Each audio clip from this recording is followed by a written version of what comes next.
نحمدہ ونصلی علی رسولہ الکریم اما بعد فاعوذ باللہ من الشیطان الرجیم بسم اللہ الرحمن الرحیم۔ الحمدللہ، اللہ رب العالمین کے فضل و کرم اور اس کی مہربانی سے آج ایک مرتبہ پھر حاضر ہوا ہوں کچھ سوال اور ان کے جوابات۔ سوال ایک ساتھی نے کیا ہے کہ جو آج کل ایک رواج ہے کہ کھانا وغیرہ آگے رکھ کر حلوہ وغیرہ، بریانی وغیرہ یا کوئی اور چیز یا فروٹ وغیرہ آگے رکھ کر ہاتھ اٹھا کر فاتحہ اور قل هو اللہ احد پڑھنا درست ہے، اور اسی طریقے پر ہاتھ اٹھا کر دعا کرنا درست ہے یا نہیں، جس کو عرف عام میں فاتحہ کہتے ہیں؟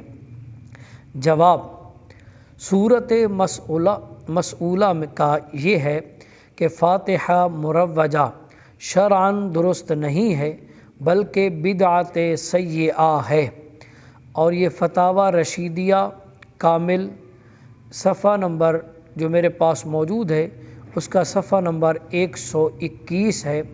مولانا رشید احمد گنگوہی رحمۃ اللہ علیہ کا یہ فتاوی ہے۔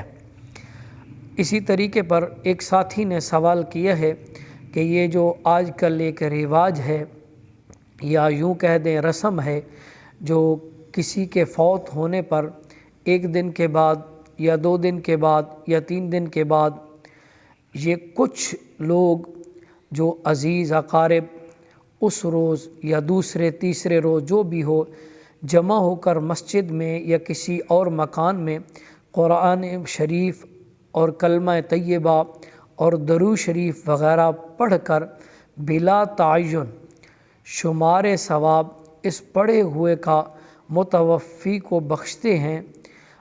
آیا یہ جائز ہے؟ قرآن مجید وغیرہ پڑھوانا درست ہے یا نہیں؟ جواب: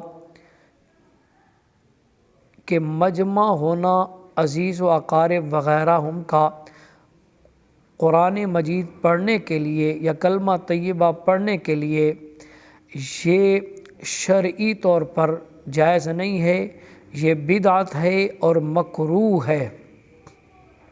اس کی کوئی اصل بالکل بھی نہیں ہے۔ یہ بھی فتاوی رشیدیہ صفحہ نمبر 121 ہے جو میرے پاس موجود ہے۔ ایک ساتھی نے سوال کیا ہے کہ شمال کی جانب پاؤں کر کے سونا پاؤں کرنا جائز ہے یا نہیں؟ جواب اس کا یہ ہے کہ رسول اللہ صلی اللہ تعالی علیہ وسلم نے صرف بیت اللہ کی طرف پاؤں کر کے سونا یا پاؤں کر کے بیٹھنا بغیر کسی شرعی عذر کے آپ نے منع فرمایا۔ اس کے علاوہ شمال ہے، جنوب ہے، تو آپ پاؤں مشرق ہے، آپ پاؤں بالکل کر سکتے ہیں۔ واللہ اعلم بالصواب۔ ایک ساتھی نے سوال کیا ہے کہ مسجد کے محراب میں شیشہ وغیرہ لگانا یہ جائز ہے یا نہیں؟ جواب اس کا یہ ہے کہ اتنی نیچے شیشہ لگا ہوا ہو جس میں بندے کا چہرہ نظر آ رہا ہو تو یہ بلا اتفاق یہ جائز نہیں ہے، اس طرح شیشہ نہیں لگانا چاہیے۔ واللہ اعلم بالصواب۔ ایک ساتھی نے سوال کیا ہے کہ نکاح ہو رہا تھا تو امام صاحب نے گواہوں کی موجودگی میں اور جس طرح نکاح کا مجمع تھا، شادی کا رش تھا، اس میں امام صاحب نے دلہے سے ایجاب قبول کرایا، تو اس بغیر مہر تعین کے مہر کا نام نہیں لیا۔ آیا کہ اس کا نکاح ہو جائے گا یا نہیں ہوگا؟ تعین یعنی زبان سے وہ نہیں کر سکا، صرف ایجاب قبول کرایا۔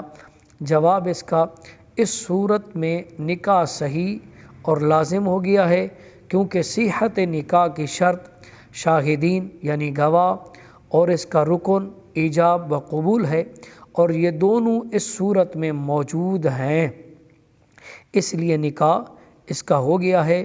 یہ میرے پاس فتاوی دارالعلوم دیوبند ہے، اور جلد اس کی 7 ہے اور صفحہ نمبر اس کا 55 ہے اور دارالاشاعت کراچی کا چھپا ہوا ہے۔ اسی طریقے پر ایک ساتھی نے سوال کیا ہے کہ نکاح کی اجرت لینا، کہ ہمارے ایک مول صاحب ہیں وہ نکاح پڑھاتے ہیں اور اس کے پیسے لیتے ہیں، نکاح کی اجرت لینا یہ جائز ہے یا نہیں ہے؟ جواب سنیے، جائز ہے، اور اس قدر اجرت جائز ہے جو اس علاقے میں معروف ہو اور جو عام چل رہی ہو، تو یہ جبراً بھی لے سکتا ہے۔ یہ بھی فتاویٰ دارالعلوم دیوبند ہے اور کراچی کا چھپا ہوا، اور جلد اس کی 7 ہے اور صفحہ نمبر اس کا 130 ہے۔ واللہ اعلم بالصواب۔ ایک ساتھی نے سوال کیا ہے، مسئلہ ہے رضاعت کا، ذرا توجہ سے سنیے گا۔ ایک ساتھی نے سوال کیا ہے کہ ایک عورت نے 2 سال اپنے بچے کو دودھ پلا کر چھوڑ دیا اور خود کاروبار میں مصروف ہو جاتی، اور بچہ دادی جو اس کی بوڑھی تھی 60 سال 65 سال یا اس سے بھی زائد عمر کی تھی، جس کے 15-16 سال سے بچہ نہیں ہوا تھا، اس بچے کو روتے وقت بہلانے کی خاطر خالی پستان جن میں 16 سال سے دودھ خشک تھا لڑکے کے منہ میں دے دیا کرتی۔ اس طرح 2-3 ماہ کرتی رہی۔ 3-4 ماہ کے بعد ایک دن اس کو معلوم ہوا کہ میرے پستان سے کوئی چیز خارج ہو جاتی ہے۔ دودھ دیکھنے سے معلوم ہوا کہ لیسدار پانی نکلتا ہے، اس لیے اس نے بچے کو پلانا بند کر دیا۔ 1-2 قطرہ لڑکے کے پیٹ میں جانے سے رضاعت ثابت ہو جاتی ہے یا نہیں؟ جواب فتاویٰ عالمگیری میں ہے کہ اگر لیس متغیر بھی ہو جائے تو حرمت رضاعت اس سے ثابت ہو جاتی ہے، اور 1-2 قطرہ بھی بچے کے پیٹ میں جانے سے حرمت رضاعت ثابت ہو جاتی ہے۔ یہ فتاویٰ عالمگیری ہے، کتاب الرضاع ہے، اور جو میرے پاس موجود ہے اس کی جلد 2 ہے اور صفحہ 322 ہے۔ اسی طریقے پر ایک ساتھی نے سوال کیا